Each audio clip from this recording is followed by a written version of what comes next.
హైదరాబాద్‌లో ఉండే ప్రతి ఒక్కరు నా క్రిమినల్ భార్యకి ఈ వీడియో అయితే షేర్ చేయండనమాట. నా క్రిమినల్ భార్య ఫోటో మీకు పెట్టాను. కొత్తకొండ చిలకస్తాది. అంతేకాకుండా నా అడ్రెస్ కూడా పెట్టాననమాట.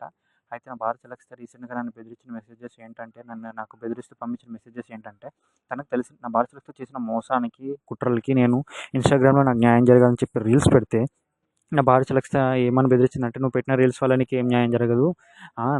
నా వెనక పెద్ద పెద్ద వాళ్ళ సపోర్ట్ ఉంది. గవర్నమెంట్ సపోర్ట్ ఉంది. నేను చేసిన తప్పులన్నీ నేను మొత్తము కప్పిపుచ్చుకుంటాను. డబ్బులు పెట్టి నా దగ్గర నా తప్పు ఒక్కటి కూడా లేకుండా తప్పంతా నీ మీద ఉండేటట్టుగా నీ మీద మళ్ళీ ఇంకొక ఫేక్ కేస్ పెట్టించి నిన్ను పోలీసు వాళ్ళతోని ఈసారి పోస్ట్‌మార్టం చేయించేసి, అంతేకాకుండా నిన్ను ఎన్‌కౌంటర్ చేయించేసి నీ రూపు లేక అసలు నువ్వు ఇండియాలోనే లేకుండా అసలు నువ్వు భూమి మీద లేకుండా చేస్తాను. నాకంతా గవర్నమెంట్ సపోర్ట్ ఉందని అయితే బెదిరించింది. అయితే నా భార్య చిలకస్తా నేను డైరెక్ట్‌గా అడుగుతున్నాను. చిలకస్తా మరి నువ్వు చేసిన మోసానికి నేను ఇన్‌స్టాగ్రామ్‌లో రీల్స్ పెడితే నీకింత కోపమొస్తుంది గదా! అంటే నీ తప్పులు అందరికీ తెలిసాయని చెప్పి అంటే నీ తప్పులు అందరికీ తెలిసాయి. నువ్వు చేసిన మోసం నువ్వు ఎలాంటి అమ్మాయో అందరికి తెలిసాయని చెప్పి నీకు నువ్వు ఎవరి దగ్గర నీ మొఖం చూపించుకోలేకనందుకు నీకు ఎవరి దగ్గర మొఖం లేకుండా చేశానని చెప్పి నీకు నా మీద ఇంత కోపమొస్తుంది కదా! మరి నువ్వు మా అమ్మ కడుపులో 3 ఆపరేషన్స్ అయ్యాయని తెలిసి కూడా మా అమ్మ బెడ్ రెస్ట్‌లో ఉన్న టైంలో నువ్వు నీకు తెలిసిన పోలీసు వాళ్ళతో మా అమ్మని ప్రాస్టిట్యూట్ అని ఇష్టం వచ్చినట్టు అంతేకాకుండా పోలీస్ స్టేషన్‌లో ప్రతి ఒక్కరి దగ్గర మా అమ్మని గలీజ్ మాటలు నువ్వు మా అమ్మతో మాట్లాడించినావు.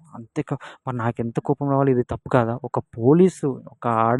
ఒక ఆడవాళ్ళని కాపాడే పోలీస్ వాళ్ళతోనే నీకు తెలిసిన పోలీస్ వాళ్ళతో డబ్బులిచ్చి నువ్వు మా అమ్మని ఇష్టం వచ్చినట్టు గలీజ్ ప్రాస్టిట్యూట్ అని మాటలు తిట్టిచ్చినావు. ఆ రికార్డింగ్స్ నా దగ్గర ఉన్నాయి. నీకు కావాలా?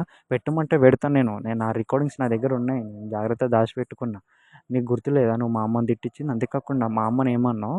మా అమ్మని, మా సిస్టర్‌ని నీ ఫ్రెండ్స్ దగ్గర తప్పుడు పనులు చేయిస్తావా? తప్పుడు బిజినెస్ పెట్టిస్తావా? అంతేకాకుండా గలీజ్ పనులు చేపిస్తావా? అంతేకాకుండా మా అమ్మకి ఎలాంటి మెసేజ్‌లు పంపిస్తున్నావు నువ్వు? అసలు ఒక తల్లికి పంపించిన మెసేజ్‌లేనా? నీకు కూడా ఒక కళ్ళ తల్లి లాంటిది నీ అత్తని పట్టుకొని నీ అత్తకి అట్లాంటి మెసేజ్‌లే పంపిస్తావా? ఒక కన్న తల్లి లాంటి దానికి.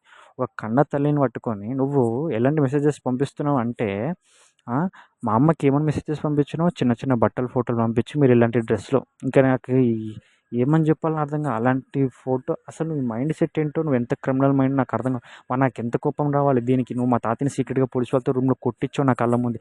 దానికెంత కోపం రావాలి. నేను ఇంతవరకు నీ మీద ఏం యాక్షన్ తీసుకోలేదు. ఎందుకో తెలుసా? నువ్వు చేసిన తప్పులు ప్రతి ఒక్కరికి తెలియాలి. హైదరాబాదే కాదు తెలంగాణ మొత్తం ఇండియా మొత్తం నీ తప్పులు తెలవాలని ఇన్‌స్టాగ్రామ్‌లో రీల్స్ పెడుతున్నా. ఇప్పుడు నీ మీద కేసు పెడితే 4 గోడల మధ్యనే ఉంటది. అదే ఇన్‌స్టాగ్రామ్‌లో రీల్స్‌లో సోషల్ మీడియాలో పెడితే వరల్డ్ వైడ్ మొత్తం వైరల్ అవుతది. అందుకే నీ తప్పు ప్రతి ఒక్కరికి తెలియాలి. నీ ముఖం ఎవరు లేకుండా చేయాలని చెప్పి. దయచేసి ఈ వీడియో అందరికీ తెలంగాణ, హైదరాబాద్ మొత్తం వైరల్ చేయండి. షేర్ చేయండి. నా భార్య చిలకస్తా చేసిన తప్పు అందరికి తెలియాలి. నా భార్య చిలకస్తా ముఖం లేకుండా చేయాలి. నా భార్య చిలకస్తా మా అమ్మకి, మా ఫ్యామిలీకి, మా ఇంట్లో ఆడవాళ్ళకి పెట్టిన